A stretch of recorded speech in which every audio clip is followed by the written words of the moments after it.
IQ Z10X ফোনটা বাজারে যা অফার করছে এক কথায় অসাধারণ কিছু বলা যায়, কারণ এই বাজেটে আমরা সব কখনোই পেয়ে থাকি না। তাহলে চলুন জানা যাক ফোনটির দামে বা কত এবং বাজেটে কী কী অফার করছে। চলুন জানা যাক। ফোনটির ডিজাইন আছে, ফার্স্টে কথা বলি। ফোনটির ডিজাইন মোটামুটি সকলের কাছে ভালো লেগে যাবে, তবে আইকিউ যদি ফোনটার ডিজাইন একটু সুন্দর করে করতো তাহলে হয়তো আরও বেশি ভালো লাগতো। যদিও ডিজাইন ম্যাক্সিমাম মানুষের কাছে ভালো লাগবে এবং আমার কাছেও পার্সোনালি মোটামুটি ভালোই লেগেছে। এবার আসে যাক ফোনটির ডিসপ্লে সিস্টেম। ফোনটিতে ডিসপ্লে হিসেবে 6.7 একটা IPS LCD প্যানেল, যেটা মূলত 120 Hz রিফ্রেশ রেট, ফুল HD প্লাস রেজলিউশনের এবং 395p ডেন্সিটি। ফোনটির ডিসপ্লে এখানে একটু কমতি আছে, কারণ অবশ্যই এখানে IPS-এর বদলে অ্যামোলেড দেওয়া উচিত ছিল। যদিও IPS-টা দেখতে খারাপ লাগে না, তবে অ্যামোলেড দিলে সমস্যা ছিল যে গ্রিন লাইনের মালিক হয়তো আপনি হতে পারতেন। সেখানে IPS-কে খারাপ বলা যায় না, যদিও আপনি অ্যামোলেডের মজাটা কিছুটা হলে মিস করবেন। তাও এই ডিসপ্লেটাকে এক কথায় সুন্দর বলা যায় এবং দেখতেও সকলের কাছে ভালো লেগে যাবে। আর এখানে অ্যামোলেড দিলে খেলাটা জমেই যেত। ফোনটিতে প্রসেসর হিসেবে আছে MediaTek Dimensity 7300, যেটা আমরা এই বাজেটে কখনোই পাই না।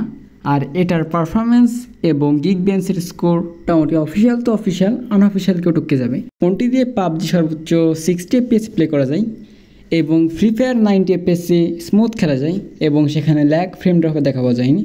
অ্যাশপলস 9 এগুলোতে একটু ফ্রেম রেট ড্রপ করতে দেখা গেছে।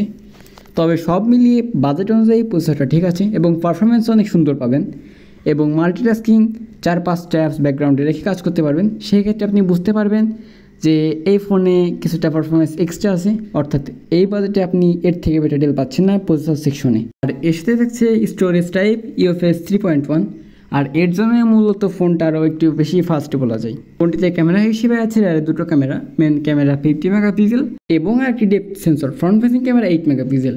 হ্যাঁ, এখানে অবশ্যই একটা আলট্রা ওয়াইড থাকা ছিল, যদি থাকতো তাহলে ভালো হতো।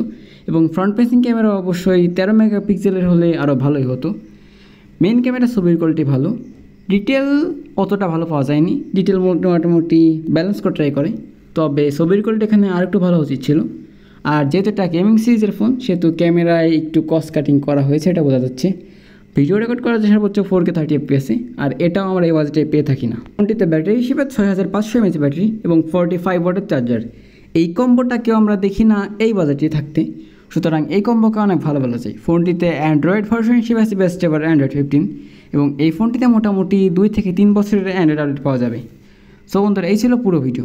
এই ফোনটা মূলত 20,000 টাকা একটা গেমিং সেন্ট্রিক ফোন বলা যায়, কারণ ক্যামেরা একটু কমতে থাকলেও গেমিংয়ে আপনি প্রসেসর সেকশন একটু বেশি ভালো পেয়ে যাচ্ছেন। হয়তো অফিসিয়াল তো অফিসিয়াল, আনঅফিসিয়াল হয়েও এর থেকে বেটার ডিল পাওয়া যাবে না এই বাজেটে। এই ছিল পুরো ভিডিও। ভালো লাগলে লাইক করে চ্যানেলটা সাবস্ক্রাইব করে দেবেন।